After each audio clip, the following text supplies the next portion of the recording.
أعوذ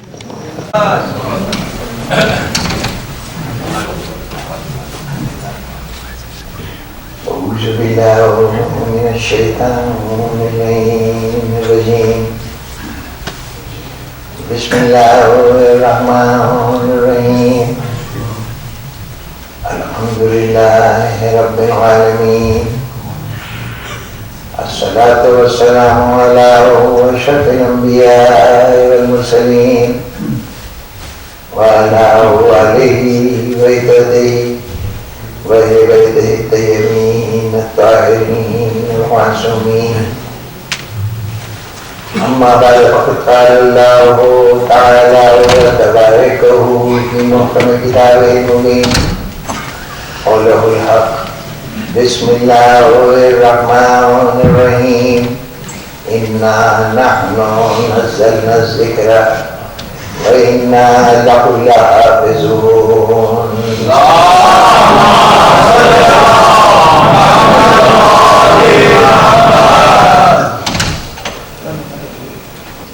سامعین سلسلے کا نام تعارف کتب آسمانی کے مرحلے سے گزر کر نزول قرآن کے مختلف مراحل کے تذکرے کے بعد اب اس منزل پہ داخل ہو گیا ہے جب ہم سورہ مبارکہ ہجر کی اس آیت کو پیچھے سرنامہ قرار دیا گیا ہے، اس کے دوسرے جز کے حوالے سے بات کو آگے بڑھائیں۔ یہ ارشاد ہوا تھا کہ اللہ نے کہا ہمیں نے ذکر نازل کیا، یہ قرآن ہم نے نازل کیا اور ہم ہی اس کے محافظ ہیں۔ اللہ کا یہ اعلان کہ ہم ہی اس کے محافظ ہیں، اس کی حفاظت ہم ہی کرنے والے ہیں۔ جہاں حفاظت کے دوسرے دعوے داروں کے دعوے کی نفی کرتا ہوا قول ہے، وہاں ہماری فکر کو مہمیز کرتا ہوا، دعوت دیتا ہوا بھی ایک اعلان ہے کہ جب اللہ کہہ رہا ہے کہ اس کی حفاظت ہماری ذمہ داری ہے، ہم اس کی حفاظت کریں گے، تو جب کبھی یہ سوال اٹھے کسی شے کی، کسی جگہ کی، کسی مقام کی، کسی چیز کی حفاظت کی جائے تو یہ سوال ہمیشہ اس وقت ہوتا ہے جب کوئی خطرہ موجود ہو۔ حفاظت خطرے سے دفاع کے لیے ہے، اگر خطرہ نہیں ہے تو حفاظت کا کوئی تصور ہی نہیں ہوگا۔ گھر سے نکلے، پرس میں کوئی بڑی رقم تھی تو کہیں ہجوم سے گزر ہوا تو مستقل احساس ہے کہ پرس میں وزن موجود ہے کہ نہیں، اور جیسے ہی ہجوم سے باہر نکلے تو ہاتھ رکھ کے دیکھا کہ چیز اپنی جگہ موجود ہے کہ نہیں، جب کہ اس کو رکھتے وقت احتیاط کرتی گئی تھی کہ اس کو لباس کے اس حصے تک پہنچا دیا جائے جہاں کسی غیر کا ہاتھ آسانی سے نہ پہنچ سکے۔ سفر طے کیا، گھر پہنچے، اب لباس تبدیل کرنے کا مرحلہ آیا، جیب سے وہی پرس نکالا، سامنے کسی میز پہ بستر پہ کہیں ڈال دیا، اب کوئی پریشانی نہیں ہے۔ وہاں فکر تھی، یہاں پہ فکری کیوں؟ وہاں خطرہ تھا کہ غیروں کا ہجوم ہے، لٹ بھی سکتا ہے، گم بھی ہو سکتا ہے، اس کو نقصان پہنچ سکتا ہے۔ گھر چاروں طرف وہ ہیں کہ جو خیر چاہتے ہیں، بھلائی چاہتے ہیں، کوئی مجھے نقصان نہیں پہنچانا چاہتا. تو اب یہاں پر پرواہ کیا ہے؟ یہاں محفوظ ہے، یہاں فکر نہیں. یعنی حفاظت کی فکر اس وقت ہوتی ہے جب تک خطرہ موجود ہوتا ہے، اور خطرہ نہ ہو تو پھر حفاظت کا سوال نہیں. اب اللہ کہہ رہا ہے کہ ہم حفاظت کریں گے تو اب سوال پیدا ہوتا ہے کہ خطرہ کیا ہے. اس سے قرآن مجید کو خطرہ تھا. یقیناً کتاب کا جہاں تک نازل کرنا تھا، یہ جو اعلان ہے ہم نے نازل کیا اور ہم ہی اس کی حفاظت کرنے والے ہیں، تو جہاں تک نازل کرنے کی بات کی وہ تو سمجھ میں آ گئی. اس لیے کہ اللہ نے مخلوق کے طور پہ انسان کو خلق کیا. اب اسے کیوں خلق کیا ہے، کیا مقاصد ہے، اس مخلوق کو کیا طرز عمل اختیار کرنا چاہیے، یہ سب وہی جانتا ہے جس سے بنایا ہے. تو اس لیے یہ اس کی ذمہ داری ہے کہ وہ بتائے کہ میں تم سے کیا چاہتا ہوں، کس طرح سے زندگی گزارو، کن مقاصد کو حاصل کرو. تو ہمیں زندگی کا نظام دینا اس کی ذمہ داری تھی. اس لیے قرآن کو تو بہرطور اسی کی طرف سے نازل ہونا تھا. قرآن یا اپنے ہدایت کا نظام انسان خود نہیں بنا سکتا تھا، یہ تو وہی بناتا کہ جس نے انسان کو بنایا تھا، جس نے ہمیں خلق کیا وہی ہمارے مقصد کا تعین کرے گا. تو یہاں تک تو بات سمجھ میں آ گئی کہ اس نے اس لیے نازل کیا کہ یہ اس کا رب کے یہ اس کی ذمہ داری تھی کہ ہمیں بتاتا کہ ہم زندگی کیسے گزاریں، وہ ہم سے کیا چاہتا ہے، اس کی منشا کیا ہے. لیکن جب قرآن ہمارے لیے نازل ہوا، ہماری بہتری کے لیے نازل ہوا، ہمارے نجات کے لیے حاصل ہوا، ہمیں مقصد حیات بتانے کے لیے اور منزل تک پہنچانے کے لیے نازل ہوا، تو اب ہماری چیز تھی، ہمارے فائدے کی چیز تھی، ہمارے حوالے کر دیتا کہ یہ کتاب نازل کی گئی ہے، اب اس کے مطابق زندگی گزارو. اب اس کی حفاظت کی ذمہ داری اپنے پاس کیوں؟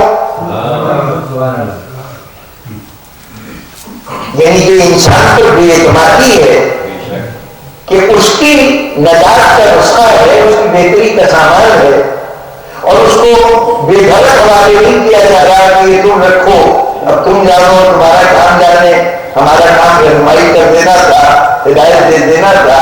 ہم نے بصورت قرآن ہدایت دے دی، اب اس کی حفاظت کرنا تو تمہیں جان سے زیادہ عزیز ہونا چاہیے، اس لیے کہ تمہاری پوری زندگی کا محور و مرکز یہی ہے، ہر مسئلے کا حل یہی ہے. تو تم سے زیادہ اس کی حفاظت کون کر سکتا ہے؟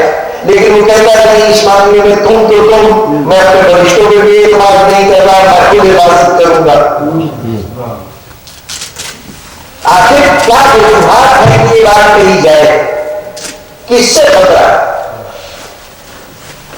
تو شاید زبان قدرت کہے کہ اس سے پہلے بھی ہم نے بہت کلام بھیجا ہے، ہم نے کئی کتابیں نازل کی ہیں. آج ہمارا علم تو بتاتا ہے کہ ان میں سے کوئی کتاب بھی تحریف سے نہیں بچنے پائی، لوگوں کے بگاڑ سے نہیں بچنے پائی. تو یہ سوچو کہ ان کے لیے کیا خطرہ ہے. کیا وہ لوگ جو ان کتابوں پہ یقین نہیں رکھتے تھے، وہ لوگ جو ان کتابوں کو خدا کا قول نہیں مانتے تھے، وہ لوگ کہ ان انبیاء کے مقابلے میں کافر تھے، وہ کتاب کے لیے خطرہ تھے؟ نہیں، وہ جو نہیں مانتے تھے وہ کتاب کو جلا سکتے تھے، کتاب کو پھاڑ سکتے تھے، کتاب کو دریا گود کر سکتے تھے، کتاب کو زمین میں دفن کر سکتے تھے، لیکن نہ ماننے والا کتاب کو تحریف نہیں کر سکتا. یہ بالکل سیدھی سی یوں کہ کامل سینس کی بات ہے کہ اس کے اندر الفاظ کا رد بدل، اس میں کمی زیادتی یہ غیر نہیں کر سکتا. غیر تو صرف یہ کر سکتا ہے کہ اس کو ظاہر کرنے کی کوشش کرے. تو اگر کہیں ایک نسخہ بھی رہ جائے تو اس کی ظاہری کوششیں رہے گا نہیں، اس کا کیا ہوا تھا بیکار ہوا. لیکن اس کے باوجود جو کتابوں کی تحریر ہوئی، جتنا ہم تذکرہ کر سکے آپ حضرات کے سامنے وہ بھی پیش نظر رکھیے اور آپ کو اس سے زیادہ باخبر ہے جو دوسری کتابوں میں تحریف ہوئی وہ مطلب کس نے کیا؟ وہ آپ کہ جو اس کتاب کے مالک بن کر بیٹھے. اب آپ الناس کی بات نہیں ہے، یعنی اگر ویدوں میں کوئی ترمیم ہوئی تو ان پنڈتوں نے کی ہوگی جن کی تحریر میں وہ کتاب تھی. اگر بائبل میں ترمیم ہوئی تو مذہبی رہنماؤں نے کی ہوگی جنہوں نے اس کو اپنی ذات کر رکھا. عوام کے لیے کتابیں سے اتنی دی جاتی تھی جتنی ان کے کام آ سکیں. یہ دعائیں ہیں، یہ عبادت کو پڑھ لیا کرو، اس کے اندر جو احکامات ہیں وہ ہم سے آ کے پوچھا کرو، ہم بتایا کریں گے. زبانیں بھی ایسی کی نہیں کہ عوام کی سمجھ میں وہ زبان ہی نہ آ سکے، وہ صرف مخصوص لوگوں تک محدود رہے. اگر ہوگا وہ مخصوص لوگ کریں گے جو اس کتاب کے مالک بنے ہوئے ہیں، جو اس کتاب پر قابض ہے. تو اب اگر اسلام میں اللہ نے محسوس کر رہا ہے کہ جو ہم نے یہ کتاب نازل کی ہے اس کو خطرہ ہے اور اس کی حفاظت کا سامان کرنا ہے، تو یہ سمجھ لیجئے کہ یہ حفاظت کا سامان کافروں کے لیے نہیں ہو رہا ہے، یہ اسلام کے دشمنوں کے لیے نہیں ہو رہا ہے، مشرکوں کے لیے نہیں ہو رہا ہے، بلکہ ان کے لیے ہو رہا ہے جو کہہ رہے ہیں کہ ہمارے لیے یہ کتاب کافی ہے.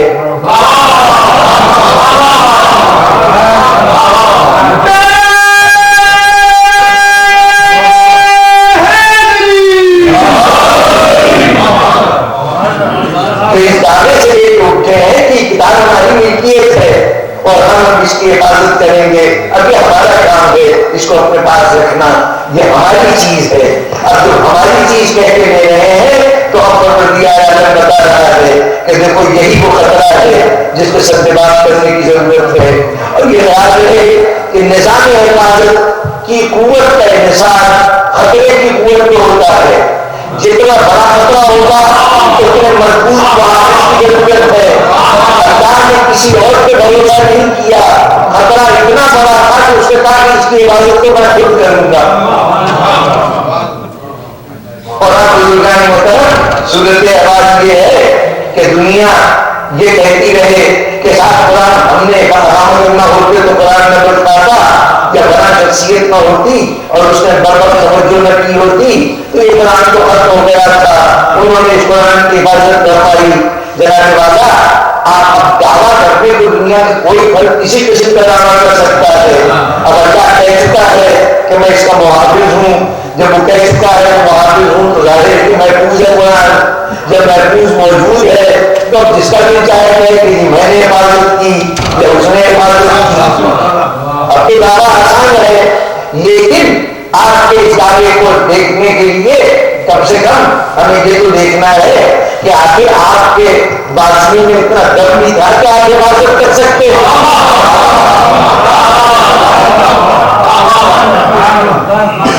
اب تو وہی یہ نعرہ وہی لگائے گا کہ ہم نے حفاظت کی. خدا کی حفاظت کے مقابلے میں وہی نعرہ لگائے گا کہ بظاہر جو جس سے شاید قرآن مجید کو خطرہ تھا، اس لیے کہ کل تک اس کی نیت تھی کہ میں نقصان پہنچاؤں گا، لیکن جب دیکھا نقصان نہیں پہنچا تو کہہ رہا تم کیا جانو تو میں نے اس کو بچایا تھا. اس کے نیت کی جو خرابی تھی اس کو دور کرنے کے لیے اس کے متعلق ذہنوں کو یعنی یہ آگاہ کرنا کہ ہمیں دشمن نہ سمجھنا، وہ یہ تاثر دیں گے. ورنہ حقیقت یہ ہے کہ اس دعوے کی کوئی دلیل تو ہونی چاہیے نا کہ ہم نے حفاظت کی ہے. بھئی اگر کوئی کہتا ہے کہ صاحب ہم نہ ہوتے تو قرآن نہ بچتا، یا ہم نے ایک قرآن پر ساری ملت اسلامیہ کو جمع کیا، یا ہم نے پوری ملت اسلامیہ کو ملت کے جمع کیا تو پھر قرآن کے دعوے بدلتے ہیں. کبھی کہا گیا کہ قرآن مجید ایک قرآن کو ہم نے جمع کیا جو موجودہ قرآن ہے، اگر آج مسلمان اس پر متفق ہے تو ہماری وجہ سے متفق ہے. کبھی یہ کہا گیا کہ جو ایک قرآن ہے پورے قرآن مجید کی وہ ہماری وجہ سے ہم نے قرآن کو جمع کیا. آج جب کہا جائے کہ ہم نے ایک قرآن کو مسلمانوں کو جمع کیا تو پہلے یہ بتائیے کہ زمانے کا کون سا دور تھا جب قرآن مختلف شکلوں میں لوگوں کے سامنے موجود تھا. کبھی تو بتائیے کہ ایک سے زیادہ نسخے موجود تھے اور آپ نے ایک نسخے میں جمع کیا. کوئی بات بتائیے کہ قرآن نگاہوں سے اوجھل تھا، آپ نے اس کو کہیں سے برآمد کیا؟ کوئی عہد بتائیے کہ قرآن گم ہو گیا تھا، آپ نے اس کی دوبارہ تعمیر کی؟ جب درمیان میں کوئی لمحہ آیا ہی نہیں کہ قرآن سے مسلمانوں کا تعلق نہ ہو، تو کوئی کیسے کہہ سکتا ہے 20 سال بعد 25 سال بعد کہ ہم نے اس کو جمع کیا ہے؟ بات سے نہیں ہوئی جناب والا۔ یہ قرآن مجید نہ کبھی کسی حکمران کے حملے میں، کسی بغیر بیرونی طاقت کے حملے میں لاپتہ ہوا، نہ کبھی یہ لوگوں سے اس کا ربط ٹوٹا، نہ کہ آج کتابوں میں لکھا ہوا ہے فلاں کا صحیفہ تھا، اس کے اندر اتنی آیتیں کم تھیں، فلاں کا صحیفہ تھا کہ فلاں کے پاس جو قرآن تھا اس میں فلاں سورہ نہیں تھی، فلاں کے قرآن میں فلاں سورہ تھی۔ یہ جتنی باتیں کہی جاتی ہیں اولاً یہ سب باتیں علماء نے کہ ان میں سچائی کتنی ہے، اس لیے کہ جب وہ قرآن مجید ہمارے سامنے موجود ہی نہیں کہ جو ان بزرگوں سے نسبت دیے جاتے ہیں جو صحیح میں بتائے جاتے ہیں، تو اگر آپ کی سچائی کی کوئی ایسی دلیل ہو کہ آپ جو کچھ کہتے ہیں وہ سچ کہتے ہیں تب تو ہم آپ کی بات مان لیں گے۔ لیکن صورت حال یہ ہے کہ آپ سے ہم نے اور بہت سی باتیں ایسے سنی ہے کہ جس کی صداقت کی کوئی تصدیق کا طریقہ نہیں ہے، تو ہم اس بات کی تصدیق کیسے کریں کہ آپ کہتے ہیں کہ کسی کے پاس کوئی قرآن تھا، کسی کے پاس کوئی قرآن تھا؟ اگر مختلف قرآن تھے تو آج کے دور میں ان میں سے کوئی قرآن تو دستیاب ہوگا۔ یعنی یہ کیسے ممکن ہے کہ ایک معاشرے میں 15 20 40 50 100 اس دن جناب مراد علی خان صاحب نے مجھے 26 نسخوں کی فہرست کیا کے دی، مختلف حضرات کے ساتھ نسبت رکھنے والے۔ ایک کتاب المصاحف ایک کتاب لکھی گئی تھی، اس میں 150 مختلف نسخوں کو پتہ دیا گیا کہ فلاں صاحب کا یہ نسخہ تھا، فلاں صاحب کا نسخہ تھا۔ یہ 150 جو نسخے تھے اس کا یہ مطلب نہیں ہے کہ نسخے ایک دوسرے کے خلاف تھے، کسی نے کچھ لکھا تھا کسی نے کچھ لکھا تھا۔ یہ 150 نسخے 150 قرآن مجید کی کاپیاں تھیں، نقلیں تھیں۔ میری صورت حال یہ ہے کہ آج تو آپ کو چھاپے خانے سے چھپا ہوا قرآن مجید مل جاتا ہے، اس زمانے میں چھاپے خانے کا تصور نہیں ہے، لوگ اپنے اپنے طور پر اس کی نقل تیار کرتے تھے۔ وہ نقلیں اتنی جگہوں پر پائی جاتی تھیں، اب اتنی جگہ پائی جانے کا یہ مطلب نہیں ہے کہ ان کا قرآن اور تھا اور ان کا قرآن کچھ اور تھا، ایک ہی قرآن کی نقلیں تھیں۔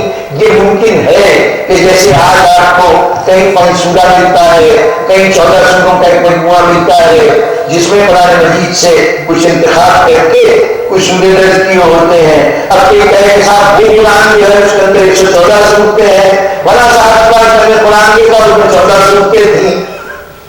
اگر کوئی یہ کہتا ہے تو یہ در حقیقت اس کے علم کی کمی ہے، مشاہدے کی کمی ہے۔ اس 14 سورت رکھنے والے سے اگر وہ پوچھے گا تو بتائے گا کہ تو میں نے روز کی تلاوت کے لیے کسی خاص وظیفے کے لیے ان صورتوں کا انتخاب کیا ہے۔ تو ایسے بہت سے نسخے آج بھی مل جائیں گے جس میں 1 سورہ ہو، 5 سورے ہو، 10 سورے ہو، 15 سورے ہو، یہ ایسی کتابیں موجود ہیں۔ لیکن ہر ایسی کتاب کے متعلق جمع کرنے والا کہہ رہا ہے کہ یہ پورا قرآن نہیں ہے، یہ قرآن کے جز ہے جو ہم پیش کر رہے ہیں۔ تو ایسا کوئی جز اگر ماضی میں کسی کے طرف رہا ہو تو کہا جائے کہ ان کے پاس قرآن تھا اس میں اتنی صورتیں نہیں تھیں، تو یہ کہہ دینے سے یہ ثابت نہیں ہوتا کہ قرآن مجید کی کئی کاپیاں موجود تھیں۔ جناب والا قرآن مجید ایک ہی تھا اور ہر دور میں بڑی ایک رہا ہے۔ آپ نے تو پوری کوشش کی ہے کہ ہمارے ذہنوں میں تصور پیدا ہو جائے کہ قرآن ایک نہیں تھا، لیکن یہ قرآن کی سچائی کا سب سے بڑا ثبوت ہے اور اللہ کی حفاظت کا سب سے بڑا ثبوت ہے کہ بے تحاشا افواہیں اڑانے کے باوجود صاحبان اقتدار کی طرف سے قرآن مجید میں تحریف کی کوششوں کے باوجود قرآن مجید دور اول سے لے کر آج تک ایک ہی تھا، ایک ہی ہے۔ آپ نے جو کہا کہ ہم نے قرآن کو بچایا، تو ذرا یہ بتائیے کہ آپ نے اپنی پورے اقتدار میں پورے وسائل کو استعمال کرتے ہوئے کسی اور بات پر بھی ملت اسلامیہ کو متحد کیا ہے؟ دیکھیں قرآن تو بڑی بنیادی چیز تھی نا، بڑی مرکزی چیز تھی، بڑا جذباتی معاملہ تھا، جس کے بعد میں پہلے بھی ایسا چکا ہوں کہ کچھ دور میں چونکہ قرآن ایک ایسی چیز ہے کہ چند لوگ پڑھے لکھے ہیں اگر کسی کے پاس لکھا ہوا ایک نسخہ موجود ہے تو اس کی زندگی کی سب سے بڑی دولت ہے وہ نسخہ. وہ ایسی چیز نہیں جو صبح آسانی سے دستبردار ہو جائے. اگر وہ سمجھتا تھا کہ میرا قرآن مجید ہی وہ قرآن مجید ہے کہ جو حضور نے ہم تک پہنچایا ہے, تو وہ کسی اور کے کہنے پر نہ قرآن کو ظاہر کرنے کا آمادہ ہو سکتا تھا, نہ اس کو نظر حافظ کرنے کا آمادہ ہو سکتا تھا, نہ کسی کو دینے کا آمادہ ہو سکتا تھا کہ حکومت کہے کہ سارے قرآن میرے پاس جمع کرا دو, وہ جمع کرا دے. ایسی صورتحال میں قرآن ایسی چیز جس کے معاملے میں انتہائی سینسیٹیو تھا مسلمان, اس میں آپ کہتے ہیں کہ ہم کے پاس الگ الگ قرآن تھا, ہم نے ان سب کو ایک قرآن پر جمع کیا ہے. تو ذرا بتائیے کہ جن معاملات کو مسلمان اتنا سینسیٹیو نہیں تھا اس میں بھی آپ نے کسی کو کسی موقع پہ جمع کیا ہے. بات رسول مجھے ایک مسئلہ بتائی, بات پیغمبر صلی اللہ علیہ وسلم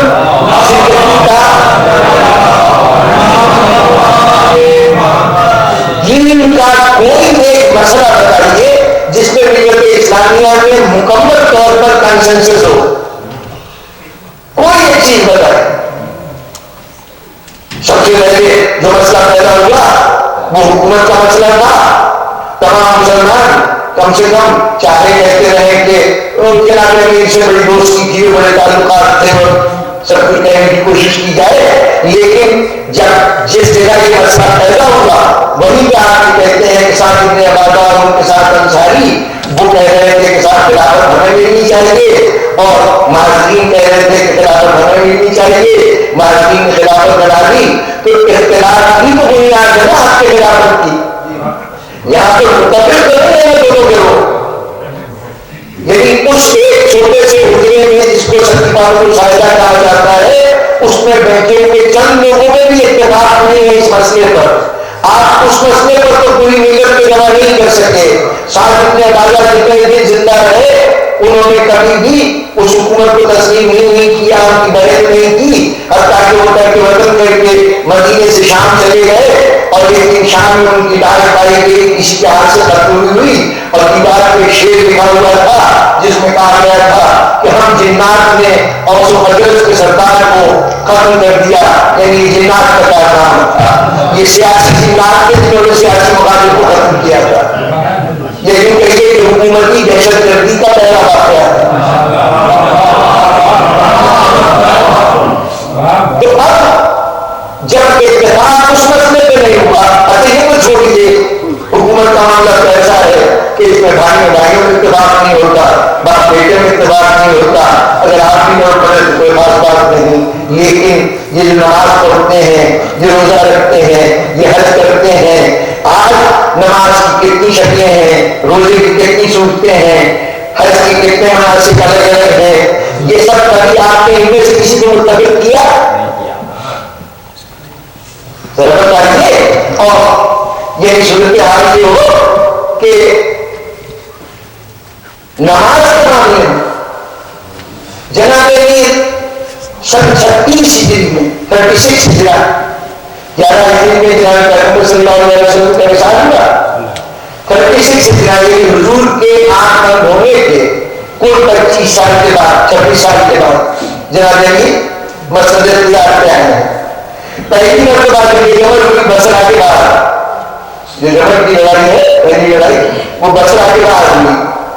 جب جنگ کا خاتمہ ہو گیا تو جناب شہر بصرہ میں داخل ہوئے, اور بصرے میں داخل ہوئے تو جہاں مسجد بصرہ میں جا کے اور جناب نے نماز پڑھائی. اب یہ طلبہ جہنی تو ہے نہیں کہ جنہیں نظر انداز کر دیا جائے, اب یہ تو خلیفہ وقت بھی ہے اور ان کی بڑی برکات بھی پالی ہے, تو اب تو اس نماز کے اندر سارا بصرہ ٹوٹ پڑا. اب اس کے اندر تابعین تو سبھی تھے لیکن صحابہ کرام بھی تھے.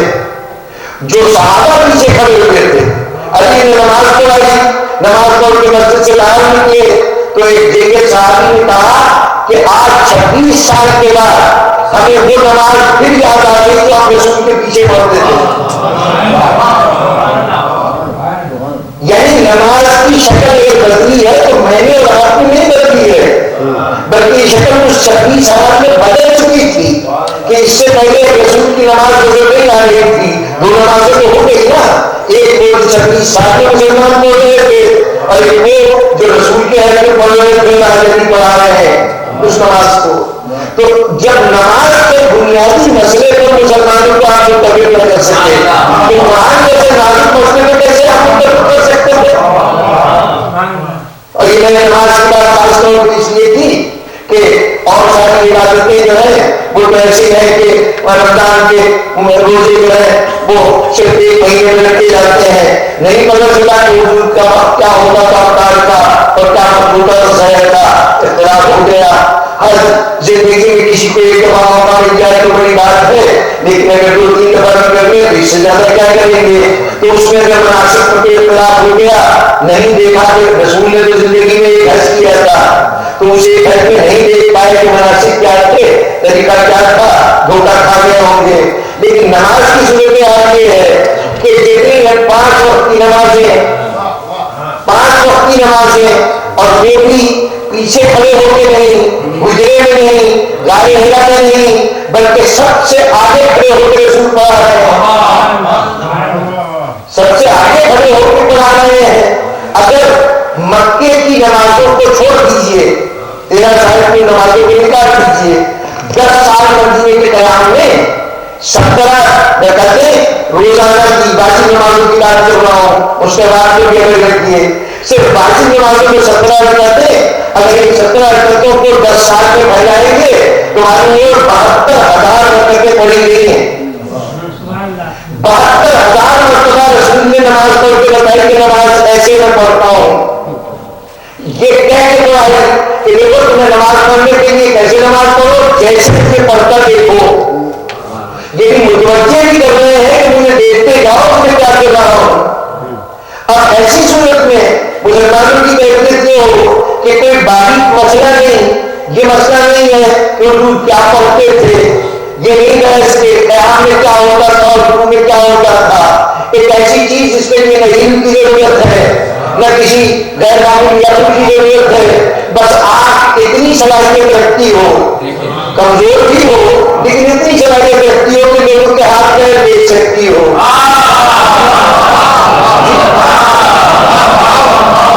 اتنی معمولی صلاحیت سے بھی نظر آ جائے گا کہ حضور اپنے دست مبارک کہاں رکھتے تھے. جی آپ کہتے ہو کہ یہ مسلمان 1400 سال سے آج کے کے طریقے ہیں. کتابیں اٹھا کے دیکھیے, ایک کتاب اسلامی نماز کے نام سے ایک سکھائن سرسوی صاحب ہمارے بہت بڑے عالم گزرے ہیں, انہوں نے تعریف کروائی تھی تو اس کو انہوں نے جمع کیا اپنے بخار کے فیصلے. معلوم یہ ہوا کہ صرف ہاتھ کی پوزیشن پر 19 اختلافات ہیں. ہاتھ زیر ہاتھ رکھا جائے, ہاتھ کو اوپر رکھا جائے, سینے میں باندھا جائے, گھوم کر کے رکھا جائے, یہ بھی ضرورت ہے. پھر اس ہاتھ کو کس وقت کھولا جائے, کس وقت بند کیا جائے, دائیں ہاتھ بائیں پہ ہو, بائیں ہاتھ دائیں پہ ہو, کیا ہاتھ کو ہاتھ پہ ڈیپ کرنا چاہیے یا ہاتھ کھلے ہونے چاہیے, معلوم کیا کیا باریکیاں پیدا کی گئی. 19 اختلاف اس میں ہاتھ کو شامل نہیں, اور آپ کو شامل ہونے کی اس میں کوئی پریشانی بھی نہ ہونی چاہیے. تو 19 میں یہ طریقہ بھی کیا ہے, یعنی مالکی اختلاف جو ہے مالکی اور عبادی مسلک ہے جو قاسمیوں کا گروہ ہے. مسقط میں اور زنجبار میں وہ لوگ آباد ہیں, وہ لوگ ہاتھ کھول کے نماز پڑھتے ہیں. اب یہ ذہنی بات آ گئی. امام مالک 4 اماموں میں سے بارے ہیں جو مدینے سے تعلق رکھتے ہیں. ان کا تعلق, ان کا اوریجن جو ہے مدنی ہے, باقی 3 امام غیر عرب ہیں. امام شافعی بھی, امام احمد بن بھی اور امام ابو حنیفہ بھی. یہ عربی ہیں اور یہ مدینے سے تعلق رکھتے ہیں. خارجی وہ لوگ ہیں جو جناب نبی علیہ السلام کے مشرق میں تھے. جب صفین میں ایک جھگڑا کھڑا ہوا کہ یہ طے ہوا کہ سارے معاملے کو طے کرنے کے لیے ایک آدمی کو تقسیم کرنا ہو جائے, جب وہ مقرر ہو گئے پہلے تو جناب نبی طے تھے کہ یہ ان ہاتھ ہے, اس کے چکر میں مت کرو, یہ لوگ شکست سے بچنے کے لیے سب آگے بازی کر رہے ہیں. تو اس کو کہا کہ نہیں صاحب آپ سے بھی مان لیتے, دیکھیے انصاف کی بات ہے, تل کی بات ہے کہ 2 آدمی بیٹھ جائیں اور مسئلے کو حل کرنے قرآن کی روشنی میں, تو کیا حل ہے. تو اب جب قرآن کی روشنی میں حل کرنے کے لیے 2 آدمی بٹھائے گئے تو ان کے ناموں پہ بھی جمنا ہوتا رہا کہ کس کو بنایا جائے کس کو نہیں بنایا جائے. باقی تفصیلات کو چھوڑیے. آخر میں اب جب حاکم مقرر ہو گئے, سازش مقرر ہو گئے, تو اس مرحلے پر کچھ لوگ کھڑے ہوئے کہ جناب یہ کام تو صرف اللہ کا ہے. قرآن کی ایک آیت لا حکم الا اللہ, تمہارے درمیان فیصلہ کرنے والا اللہ کے سوا کوئی نہیں. اس آیت کو انہوں نے اس کی تعبیر یہ کی کہ سوائے اللہ کو کسی اور کو سازش نہیں بنایا جا سکتا, جج نہیں بنایا جا سکتا, فیصلہ کرنے کے لیے اس کا سہارا نہیں لیا جا سکتا. اور یہ صحیح شرک ہے. اور اللہ کی نبی تعلیم سے یہ شرک دیا ہے, وہ توبہ کریں, دوبارہ اسلام لائیں, تب تو ان کا اسلام قبول ہے, اور نہ وہ ان کا ایمان مسلمانوں میں نہیں ہوگا. یہ ان کا موقف تھا. یہ علی کی فوج سے الگ ہوئے اور اس کے بعد ایک مہمان کی لڑائی ہوئی, اس کے اندر ان کا تقریباً خاتمہ ہو گیا. پھر بھی 9 آدمی بچ کے نکلے تھے, ان میں سے 2 آدمی بھاگ کے عمان کے علاقے میں جا کے آباد ہوئے, اور وہاں پر کافی انہوں نے دوڑ گزارا, اور اب تک جو وہاں پر حکمران ہے اسی مسلک سے اور اسی تعلق سے وہاں موجود ہے. یہ لوگ جو خارجی تھے یہ علی کے فوج کا حصہ تھے, وہاں سے نکل کے آئے. اختلاف کیا تھا اس بات پر کہ حکم بنایا جائے کہ نہ بنایا جائے. اس کا مطلب یہ ہے کہ ان کی جو فقہ ہوگی اس میں تو اختلاف نہیں تھا. یہ نماز پڑھنے, روزہ رکھنے, حج کرنے, زکات دینے کے طریقے پر اختلاف نہیں تھا. اختلاف تو مسئلہ اس پہ تھا کہ علی بن ابی طالب نے حکم کیوں بنایا انسانوں کو. یہ معاملہ اللہ سے طے ہونا چاہیے تھا. اب ان کا قول کی سب تک دوست ہے, غلط ہے, اس کو تو چھوڑیے. مسئلہ سیاسی بات پہ اختلاف ہوا.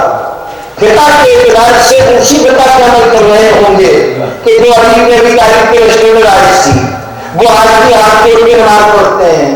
امام مالک مدینے کے ہیں, وہ بھی آج ہاتھ جوڑ کے نماز پڑھتے ہیں.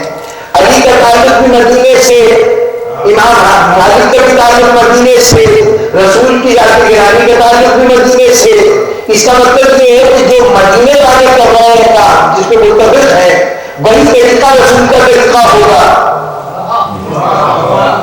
لیکن اس طریقے کو, رسول کے طریقے کو ایران سے آیا ہوا کوئی عالم یا قرآن سے آیا ہوا کوئی عالم وہ تو نہیں جان سکتا جتنا مدینے والے جان سکتے ہیں.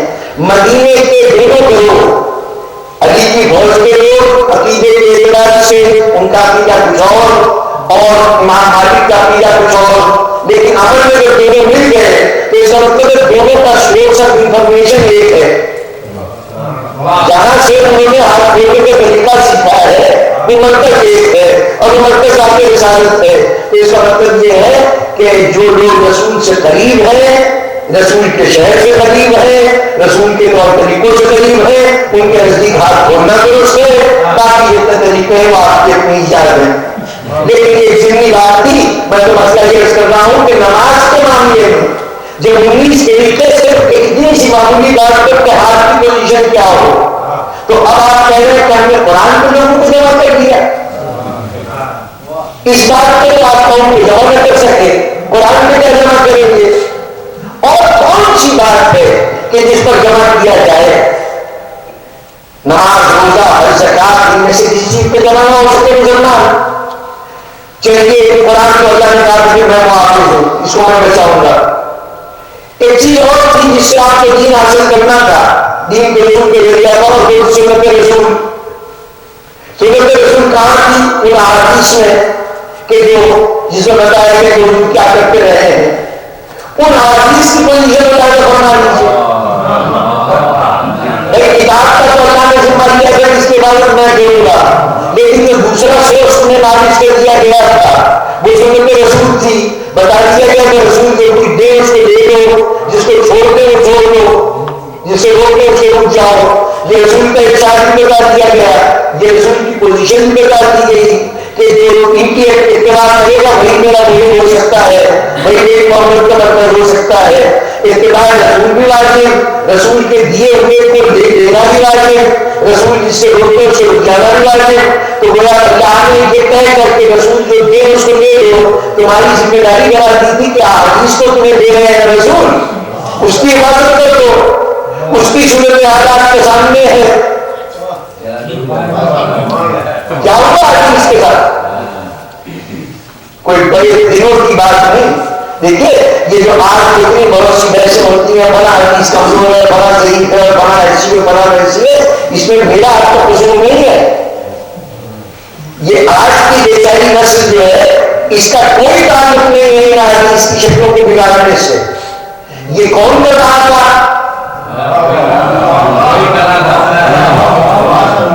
یہ کہاں بگڑ رہی تھی؟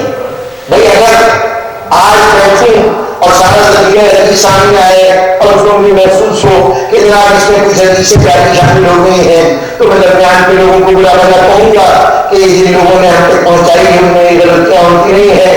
میری صورتیں آ رہی ہو کہ امام بخاری جن کا 257 ہجری میں انتقال ہوا، ایک دوسری صدی ہجری کے اندر پیدا ہونے والی شخصیت حضور کو دنیا سے گئے ہوئے ابھی 100 سال ہوئے ہیں کہ حدیث کی کتابیں جمع ہونی شروع ہوئی.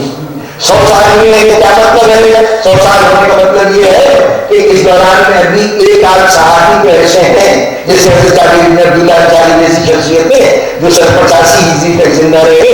کم و بیش یہ ان آخری صحابیوں میں سے ہیں جو دنیا میں زیادہ دیر تک رہے. تو پہلی صدی کے آخر تک صحابی موجود تھے. اس کے بعد پہلی نسل ہے جس کو تابعین کہا جاتا ہے، اور ان تابعین کی نسل کی موجودگی میں حدیثیں جمع ہونی شروع ہو گئی. یا صحابیوں کا دور گزرا ہے جنہوں نے براہ راست رسول سے قول سنا ہے، یا تابعین کا دور گزرا ہے جنہوں نے صحابیوں سے حدیث سنی ہے، اور وہاں سے محدث نے حدیث جمع کرنے والے نے ان سے حدیث لینی شروع کر دی. اب وہ حدیث کا انداز لے کے بیٹھے امام بخاری کیا فرماتے ہیں کہ میں نے 6 لاکھ حدیثیں جمع کی تھیں، اس میں یہ صحیح کتاب بخاری شریف لکھی ہے. بخاری شریف کی حدیثوں کی کل تعداد بار بار ریپیٹ ہونے کے باوجود کئی حدیثیں ہیں جو 6 دفعہ 7 دفعہ 8 دفعہ دہرائی گئی ہیں. مثلا یہ حدیث کرتاز جو ہے جس میں کہا گیا ہے کہ وہ حضور نے قلم جواب مانگا تھا اور مسلمانوں نے اسے دینے سے انکار کر دیا تھا، یہ صحیح بخاری میں 6 مرتبہ آئی. مختلف عنوانات کے تحت مختلف باب کے تحت وہ 6 مرتبہ ریپیٹ ہوئی ہے. ان 6 دفعہ ریپیٹ ہونے والے کو بھی 6 کی شمار کیے، مطلب یہ ایک حدیث ہے نا. 6 شمار کیجیے تب بھی بخاری شریف کی کل احادیث 6000، اور اگر ریپیٹڈ حدیثیں نکال دیجیے سب کو ایک کاؤنٹ کیجیے تو مشکل سے 2500 حدیثیں ہیں. کہتے ہیں 6 لاکھ حدیثوں میں سے میں نے 2500 منتخب کی ہیں جی. اور ادھر امام مسلم انہوں نے وہ پہلے اپنی کتاب سے پہلے ایک پیشکش دی بادشاہ پریفیس لکھا. اس پریفیس میں یہ خاص طور پر بتایا کہ جناب میں نے تقریباً 60 لاکھ حدیثوں میں سے اس کا انتخاب کیا ہے. اب 60 لاکھ حدیثوں میں سے تقریباً ان کا انتخاب کیا ہے وہ کم بیش 6,000 کی بھی حدیثیں ہیں. اب اگر 60 لاکھ میں سے 60,000 حدیثیں چنی جائیں، 6 لاکھ حدیثوں میں سے 6,000 حدیثیں چنی جائیں تو ایک حدیث لی گئی ہے، 99 حدیثیں ریجیکٹ کی گئی ہیں. 1% ہوا نا جی. 1% حدیث قبول کی گئی، 99% ریجیکٹ کی گئی. ریجیکٹ کی گئی ہوگی تو بڑے ذمہ دار لوگ تھے. جس کو غلط سمجھا ہوگا اس کو ریجیکٹ کیا ہوگا نا. جس کو جھوٹ سمجھا ہوگا رسول صلی اللہ علیہ وسلم کی طرف غلط نسبت پائی ہوگی انہیں کو ریجیکٹ کیا ہوگا. 99% دین حدیث کے مطابق جھوٹ تھا، 1% سچ تھا جی. اس انتخاب کو تو نہیں پتا چلا. تو ابھی بتائیے 99% جھوٹ کس نے بولا تھا؟ ابھی تک کوئی یا صحابی ہے یا تابعی ہے؟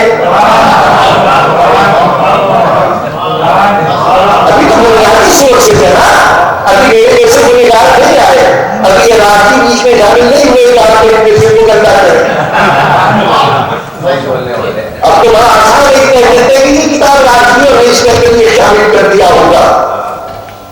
خدا جانے حکومت آپ کے پاس، اقتدار آپ کے پاس، کثرت آپ کے پاس، وسائل آپ کے پاس، کتاب آپ چھاپتے ہیں، ہم اس پہ جا کے ترمیم کر دیتے ہیں. تو ہم نے تو ترمیم کر دی لیکن ان 100 سالوں میں جو حدیثوں کے ساتھ ہوا وہ بتائیے وہ کس نے کیا کہ خود آپ کے ایک تو اب یہ میں موضوع سمجھ جاؤں گا لیکن ایک بات کہتا ضرور کہ یہ بڑی عجیب و غریب بات ہے کہ امام بخاری جو ہے وہ 6 لاکھ حدیثوں میں سے کہتے ہیں کہ یہ 6,000 حدیثیں آپ کو میں دے رہا ہوں، باقی سب میرے خیال میں غلط تھی. امام امام مسلم کہہ رہے ہیں کہ 7,000 حدیثوں میں سے میں 7,000 حدیثیں آپ کو دے رہا ہوں، باقی سب غلط تھی. یہی حال امام احمد بن حنبل کا ہے، انہوں نے بتایا پتہ نہیں کتنی ان کے پاس 1000 لاکھوں کی تعداد میں حدیثیں تھیں جس میں سے موجودہ جو انہوں نے مجموعہ تیار کیا ہے موجود ہے. کم میں سب کو یہ دعویٰ کر رہے ہیں کہ ہم نے 1% لیا ہے، 99% ریجیکٹ کر دیا ہے. آج ہم شکریہ ادا کرتے ہیں ان پاکستان کی بڑی عظیم شخصیتیں تھیں، انہوں نے ہمیں دین کا سارا علم فراہم کیا، انہوں نے حدیثیں تک پہنچائی. شکریہ تو آپ اپنے عرصے کر چکے، لیکن کسی دن ان کا احتساب بھی تو کیجیے کہ یہ آپ کو اختیار کس نے دیا تھا کہ 99% نافذ ہم تک نہ آنے دیں، صرف 1% آنے دیں. کیا تو کہ اللہ کے رسول نے ایک ساتھ فرمایا تھا کہ ایک شخصیت پیدا ہوگی جن کا نام امام بخاری ہوگا یا امام مسلم نشاپوری ہوگا، اور یہ لوگ جو ہے یہ ان کو اللہ تعالیٰ خاص طور پر ایک صلاحیت دے گا کہ یہ کھڑے ہو کے پہچان کر سکیں گے کہ جس کو کہتے ہیں صحیح وہ صحیح ہوگا اور جس کو غلط کہتے ہیں وہ غلط. بھائی کتابوں کے نام انہوں نے خود رکھے ہیں کہ صحیح ہوگا، صحیح مسلم، کہ یہ ان کے نزدیک صحیح ہے. چلیے یہاں یہ صحیح ہے تو آپ کا سبق کیا تھی کہ آپ کو یہاں تک اللہ میں بھی عزت کر دیں. مسلمان کو شکریہ ادا کر رہا ہے اور مجھے ہوتی ہے اس بات کو پڑھتے ہوئے کہ یہ شکریہ کی بات ہے، شکایت کی بات. اب یہاں پر کیا طریقہ ہوتا ہے، ہمارا یہ ہوتا ہے کہ بینکوں میں تو سارا دن پیسے ٹرانزیکشن ہوتی رہتی ہے، تو شام ہوئی تو ایک گاڑی ان کی آتی ہے ہیڈ آفس سے اور جتنا کیش آیا ہوتا ہے اس کیش کو وہاں اٹھاتی ہے اور پھر وہ اسٹیٹ بینک چلا گیا ہے یا اس کے بینک کے آفس چلا گیا ہے، جو بھی طریقے کار ہے تو وہاں چلا جاتا ہے. ہر بینک سے جتنی ان کی ضرورت سے زیادہ رقم ہوتی ہے منتقل کر دی جاتی ہے ہیڈ کوارٹر کی طرف. اب اس کو لیتے ہوئے کیشیئر ہوتا ہے، اس کو باقاعدہ وصول کرتا ہے، اعتراض ہوتا ہے کہ رقم دی گئی ہے اور محافظوں کے پہرے میں وہ رقم جہاں جانا ہے وہاں پہنچ جاتی ہے. اب ایک بینک سے یا سارے دن کے کئی بینک کے چکر کے بعد یہ گاڑی ادارے پہنچتی ہے، کاغذات کہہ رہے ہیں کہ جناب اس کے اندر کتنے کروڑ روپئے ہونے چاہیے. جو ٹکے کھولے گئے تو معلومات میں کچھ چند ہزار ملے، بلکہ باقی رقم کہاں گئی. کیشیئر نے سینے پہ ہاتھ مار کے کہا جناب میں نے جو نوٹوں کو دیکھا تو اس میں سے ڈھیروں جاری تھے، میں نے پار کے سب پھینک دیے.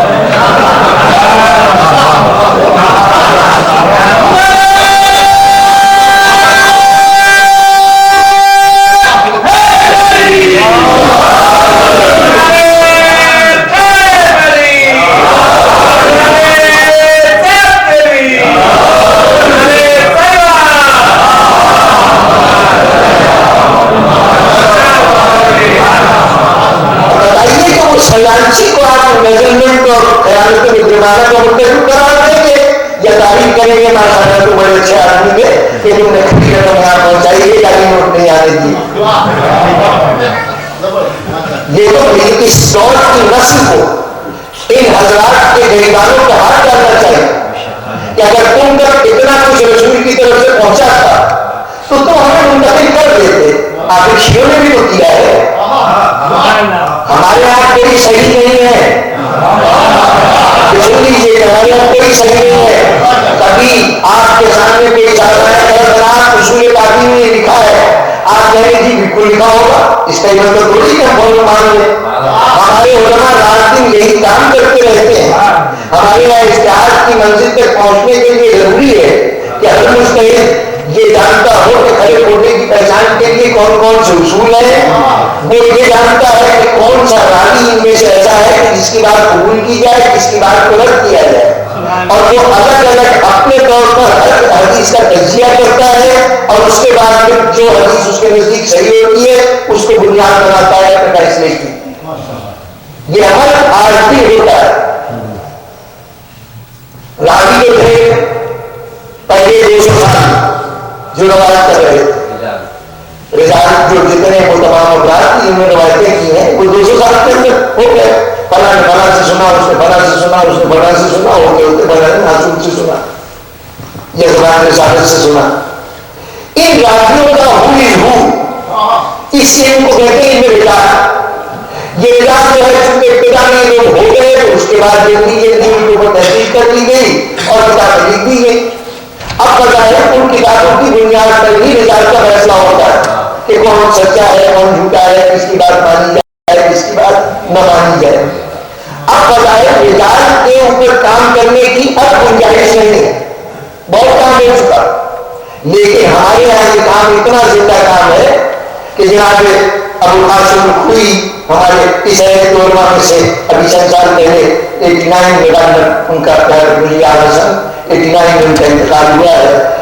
عراق میں بہت بڑے عالم دین ابو قاسم الخوئی بلکہ ملت اسلامیہ کا بہت بڑا گروہ اس کی تقلید میں طویل عرصے تک رہا ہے، ان کے دوران میں آیا۔ انہوں نے اس عہد میں 24 جلدوں رجالت کے اوپر ایک تفصیلی کتاب لکھی ہے 24 والیومز میں، اور اس 24 جلدوں میں کوئی یہ نہیں کہ سارے رجالت کے بحث رہے ہیں۔ ہماری 4 بنیادی کتابیں ہیں، ہمیں شائستہ کے نام کو بڑی آسانی سے یاد اور سنا دیتے ہیں بے دھڑک، جب بھی کوئی بات ہوتی ہے بخاری شریف مسلم شریف ابن ماجہ ابو داؤد سنن نسائی ترمذی، ایک ساتھ میں 600 کتابوں کے نام لکھے جاتے ہیں، لیکن اگر مجھ سے پوچھیے تو ایک دفعہ تک جاؤں گا تو وہ 4 کتابیں کون سی ہیں جو ہمارے ہیں، معذرت کے ساتھ کہ ہماری اپنے علم سے چشمپوشی کا یا اس سے تعلق ہونے کا یہ افسوسناک پہلو ہے کہ ہمیں نہیں معلوم ہوتا۔ خیال ہے کہ ہماری جو سب سے پہلی حدیث کی کتاب ہے، حدیث کا مجموعہ ہے ہمارے یہاں، یہ اس اعتبار سے پہلی نہیں کہ یہ پہلی حدیث کی کتاب ہے، کبھی موقع ہوا پتہ نہیں دوبارہ ملاقات ہوتی ہے کہ نہیں، کہ جیسے عزت قرآن موضوع تھا یا کبھی حدیث کا موضوع ہوا تو یہ سب تفصیلات ذہن میں آ سکتی ہیں۔ آپ کے یہاں حدیث کی 4 کتابیں ہیں جن کو بنیادی اہمیت حاصل ہے، یہ تمام حدیث نہیں ہے، اس کے بعد بہت سی کتابیں ہیں لیکن 4 کتابیں ہیں ان کو کتب اربع کہا جاتا ہے۔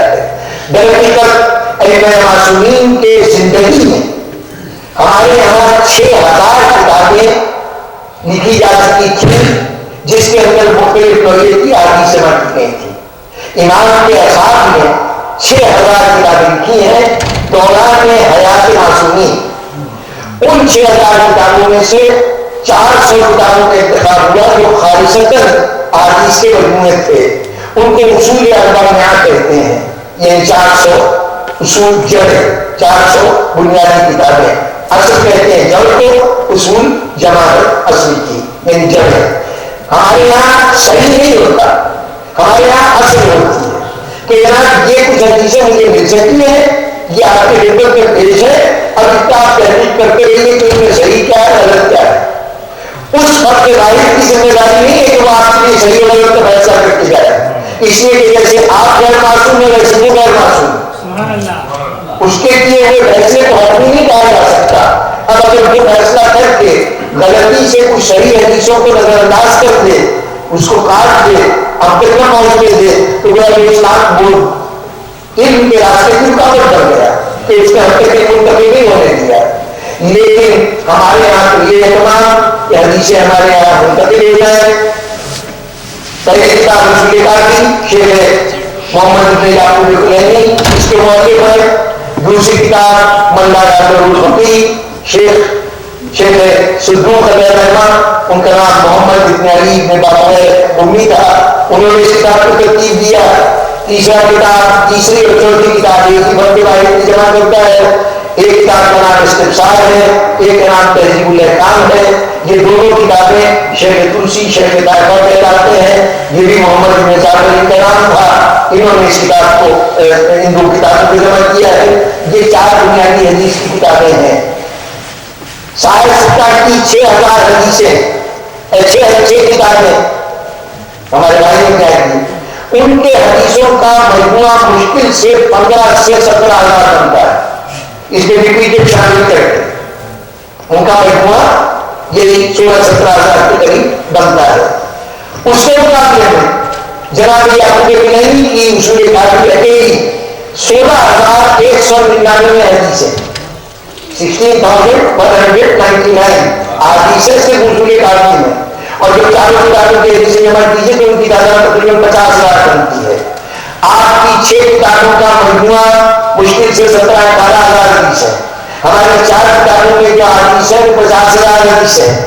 ان 50,000 حدیثوں کو ہم صحیح نہیں کہتے، اس میں صحیح بھی ہے، ان کے اندر کمزور بھی ہے، مختلف درجے ہیں حدیثوں کے، وہ سب اس کے اندر جمع ہے۔ آپ کہتے ہیں کہ آپ کے یہاں سب صحیح حدیث ہے، آپ کی 16,000 صحیح حدیثوں میں اگر کوئی دشمن کھاتا ہے تو کبھی شیطانی ورسز لکھتا ہے، کبھی انبیاء رسول لکھتا ہے، ہماری 50,000 صحیح اور غلط ملا کے بھی ایک حدیث بھی شامل رسالت کی نفی کرتی ہوئی نہیں ملی۔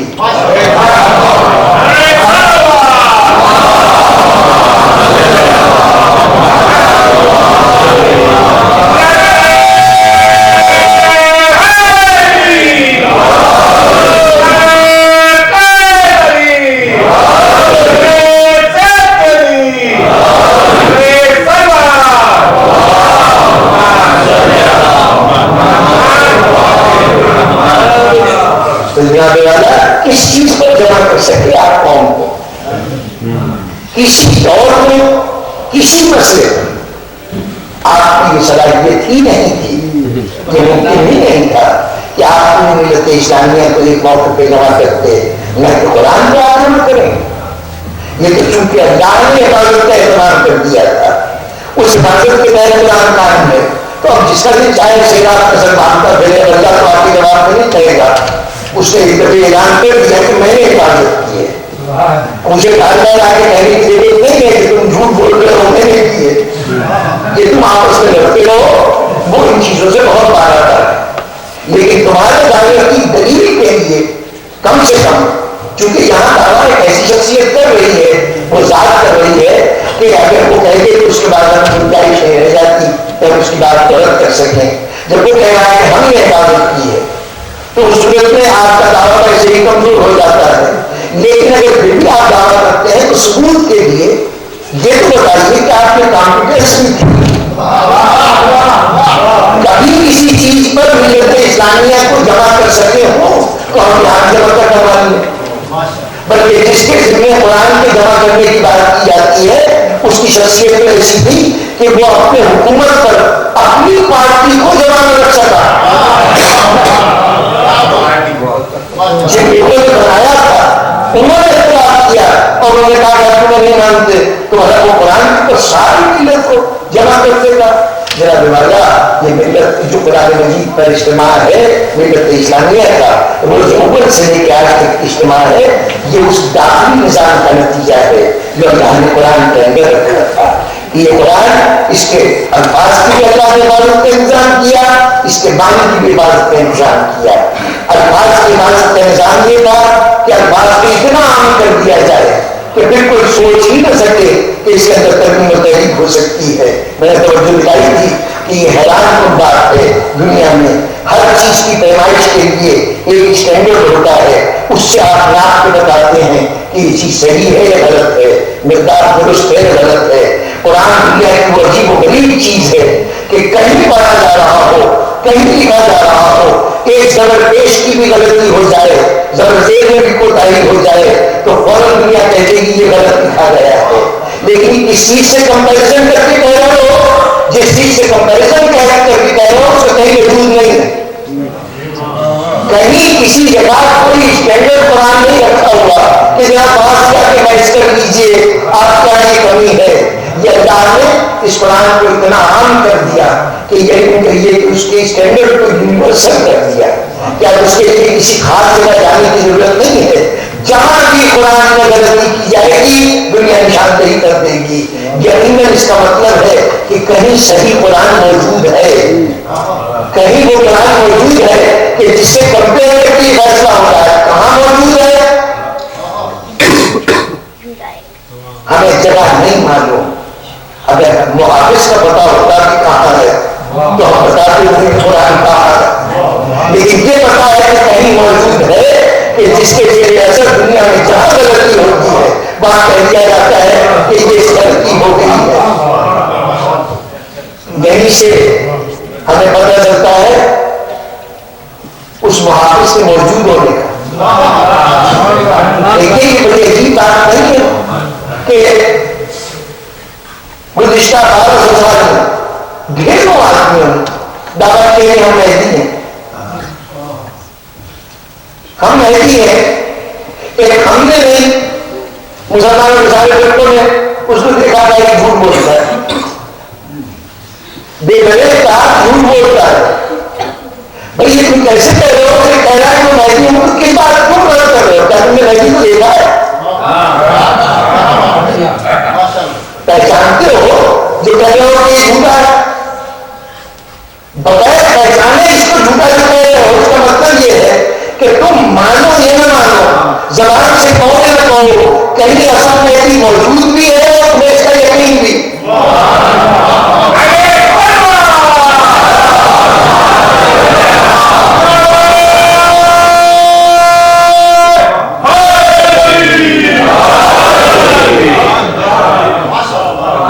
تو جہاں تک الفاظ قرآن کی بات تھی، اس کی عبادت تو یوں کی گئی، لیکن معنی قرآن کو یونیورسلائز نہیں کیا جا سکتا تھا. کیوں؟ اس لیے کہ الفاظ قرآن کی ضرورت حال ہوئی ہے کہ میرے پاس قرآن مجید موجود ہے، میں کہوں گا یار یہ قرآن مجید میں اس کو بالکل صحیح سمجھتا ہوں، اس کے اندر کوئی غلطی نہیں. آپ کے پاس جو قرآن مجید آپ کا ایگزام، میرے پاس جو قرآن بالکل صحیح ہے، اور یقیناً دونوں صحیح ہوں. لیکن جو معنی کیے جائے قرآن مجید کے، کیا میں کہہ سکتا ہوں کہ جو معنی کر رہا ہوں یہی صحیح ہے؟ یا آپ یہ کہیں کہ جناب جو معنی میں کر رہا ہوں وہ صحیح ہے؟ اس میں غلطی کا امکان رہے گا. اس لیے کہ یہ اس کی نوعیت لفظوں سے مختلف ہے. لفظوں کے اسٹینڈرڈ کو یونیورسلائز کر دیا گیا، لیکن معنی کے اسٹینڈرڈ کو کہیں نہ کہیں موجود ہونا چاہیے. یہ معنی کہیں نہ کہیں موجود ہونے چاہیے تاکہ ہم اور آپ جب معنی کرتے ہیں تو اس کے اندر یہ طے ہو سکے کہ ان کے معنی جو ہے قابل قبول نہیں، اس سے کمپیئر کر کے ہم دیکھیں گے تب فیصلہ کریں گے. وہ معنی کیسے ہیں؟ وہ معنی اگر وہ بھی کسی کتاب میں ہوتے تو کتاب کے معنی کتاب میں بیان کیے جائے تو وہ معنی کوئی اہمیت نہیں رکھتے. اس لیے کہ لفظوں کی خامی یہ ہے کہ وہ لفظ اپنے اندر کئی گوشے رکھتے ہیں، اور نتیجہ یہ ہوتا ہے کہ جس سے پہلے کتابیں تحریر ہوئی ہیں تو اس کو ہوتا کیا تھا، کتاب ان کے ہاتھ میں ہوتی تھی پھر بھی تحریر ہو جاتی تھی. کیا کرتے تھے کہ اللہ کا بیان کرنے کا مقصد کچھ اور ہے، وہ جملے کے معنی بول دیتے تھے جس سے ان کا مقصد پورا ہو جائے، اللہ کا مقصد پورا نہ ہو. یہی آج ہو رہا ہے. ہر آدمی جو کچھ بھی کر رہا ہے کہہ رہا ہے کہ قرآن کے مطابق ہے. اس کا مطلب یہ کہ قرآن کے معنی میں اختلاف ہے، لفظوں میں اختلاف نہیں ہے. تو اللہ کے لیے ضروری تھا کہ اگر اس کی حفاظت کرنی ہے تو کہیں نہ کہیں معنی بھی محفوظ کرے. اصل حفاظت کتاب ہوتی ہی تب اس کے معنی محفوظ ہو. لفظ محفوظ موجود رہے لیکن اس کے معنی موجود نہ رہے تو پھر اس کی حفاظت کرو. تو کہیں نہ کہیں اس کی حفاظت ضرور ہے. حفاظت کیسے ہو؟ اللہ نے کچھ کردار خلق کیے، اس کے تصویر کی ڈسکرپشن یہاں ہے اور تصویر دیکھو حقیقت وہاں نظر آ جائے.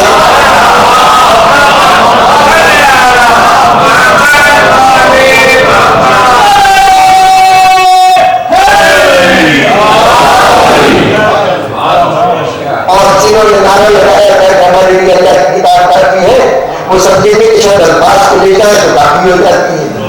یہ نہیں معلوم تھا کہ معنی ساتھ نہیں ہوں گے یہ کافی نہیں ہو سکتی، بالکل بیکار ہے. اور یہی وہ وجہ کہ آپ یہ دیکھیں کہ کتنی عجیب بات ہے کہ ایک سلسلہ امامت کے 12 شخصیتیں، اس میں 11 شخصیتوں سے انسان کا براہ راست رابطہ ہوا. ہر دور کی حکومت میں اپنے عہد کے امام سے بلا کسی جواز کے ٹکرانے کی کوشش کی اور ان کی زندگی کے گھر ہوا، ان کی جان لے لی. آخر یہ سب کیوں ہو رہا تھا؟ یہ کیوں ہو رہا تھا؟ حکومتوں کو کیا پریشانی تھی ان اماموں سے کہ جو بظاہر گوشہ نشین ہے؟ جب کبھی بات ہوتی ہے کہ امام حسن کو حاکم شام نے ظاہر کیا تھا کہ وہ مصنف ہے جنہوں نے ماضیہ کے حالات زندگی پہ کتاب لکھی ہے، اس کتاب میں کہتے ہیں بھلا کیا ضرورت تھی کہ حضرت ماضیہ امام حسن کو شہید کرتے ان کو زہر دیتے؟ اب امام حسن سے کوئی جھگڑا نہیں گیا تھا، حکومت انہوں نے دے دی تھی، تو اس کے باوجود میں زہر دینے کا کوئی سبب نہیں ہے. چنانچہ امام حسن کو زہر نہیں دیا گیا، یہ ان کا موقف ہے. اگر امام حسن علیہ السلام کو زہر نہیں دیا گیا، اگر آپ سمجھتے ہیں کہ امام حسن علیہ السلام کوئی نقصان نہیں پہنچا سکتے تھے حکومت کو، تو یہ بتائیے کہ امام حسن کے بعد کی امامت کے اتنے سلسلے ہیں. امام حسن کا تو حکومت سے کبھی تعلق رہ چکا تھا، شاید پرانے تعلق کی وجہ سے بھی قتل کیا جا سکتا ہے کہ کہیں دوبارہ نہ حکومت کا دعویٰ کرتے ہیں، لیکن وہ امام جن کا حکومت سے کبھی تعلق نہیں رہا، ان کو بھی اپنے دور کے بادشاہ کیوں قتل کرتے ہیں؟ بظاہر میری لوگ بے ضرورت تھے، ان سے کوئی نقصان نہیں پہنچ سکتا تھا، تو ان کے خون بہانے کا مسئلہ کیا تھی، فائدہ کیا تھا؟ اور یہ بتائیے کہ اتنے بڑے مملکت میں مدینے میں بیٹھا ہوا ایک حسین اگر یہ کہے کہ میں یزید کی بیعت نہیں کرتا، آج آپ کے یہاں الیکشن ہوتا ہے، یہ موجودہ صدر سے پہلے جو یہاں پہ بش صاحب کا پہلا الیکشن ہوا تھا، اس میں آپ کو یاد ہے کہ چند ووٹوں کے فرق سے فیصلہ ہوا تھا کہ یہ صدر ہوں گے اور ان کے مقابل جو ہے اس عدالت سے محروم رہے تھے۔ اتنی بڑی مملکت میں اگر 49% ووٹ ایک آدمی لے اور 51% ووٹ ایک آدمی لے تو 51% والا جیتا سے سمجھا جائے وہ صدر بن جائے گا، 49% والا بالکل ایک عام شہری رہے گا۔ 49% کی مخالفت اس 51% ووٹ دینے والے کے حق حکومت کو چھین نہیں سکتی۔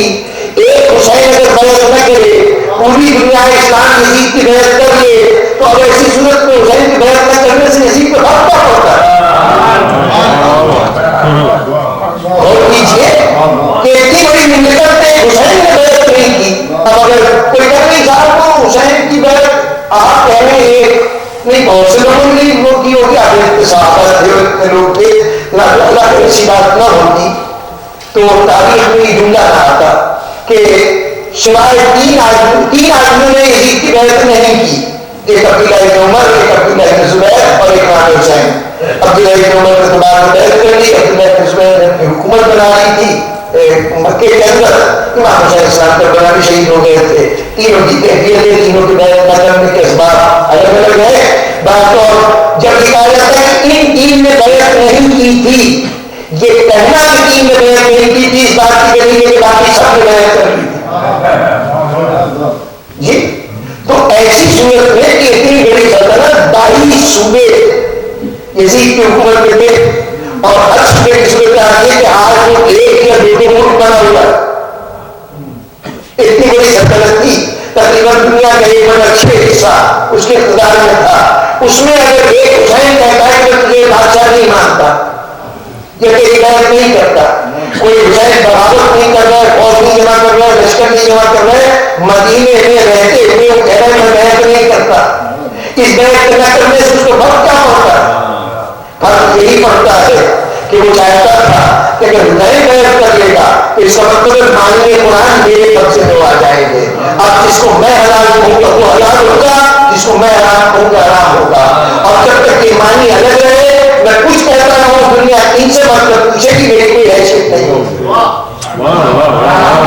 یہ حسین کے معنی قرآن ہونے کا نتیجہ تھا جس کے لیے یزید پوری قوت کا سر کر رہا ہے کہ حسین بیعت کر لیں، لیکن جس طرح حفاظت کا بنیادی تقاضا عباس کی حفاظت یوں کی گئی کہ اتنا عام کر دیا گیا کہ اگر رشوت دے کے نظر دے جا سکتے ہیں، نہ کوئی شخص اپنی طاقت سے قرآن مجید کے الفاظ تبدیل کر سکتا ہے، قرآن اتنا عام ہو چکا ہے۔ اسی طرح جن کو معنی کا محافظ بنایا گیا تھا، جن کے کردار میں معنی رکھا گیا تھا، وہ بھی شخصیتوں کا وہ انتخاب کیا گیا کہ جو نہ کسی لالچ سے مغلوب ہو سکتے تھے نہ کسی قوت کے مظاہرے سے مغلوب ہو سکتے تھے۔ ایک نے تخت و تاج کو ٹھوکر لگا کر بتایا کہ ہمیں لالچ خرید نہیں سکتی، اور ایک نے گردن کٹا کے بتایا کہ ہمیں طاقت بنا کے مدت کو جھکا نہیں سکتی۔ دونوں محافظوں نے قیامت پر فیصلہ کر دیا کہ جن کے ذمہ معنی قرآن کی حفاظت ہے ان کو شکست نہیں دی جا سکتی۔ ایک حسین کیا، حسین نے تو معنی قرآن کی حفاظت کے لیے پوری جماعت تیار کی ہے، اور پھر ایسی جماعت کیا کہنے کہ جیسے قرآن مجید کا سب سے چھوٹا سورہ اِنَّا أَعْطَيْنَاكَ الْكَوْثَرَ، یہ سورہ قرآن مجید کا خانہ کعبہ کی دیوار پہ لکھ کے رکھایا گیا۔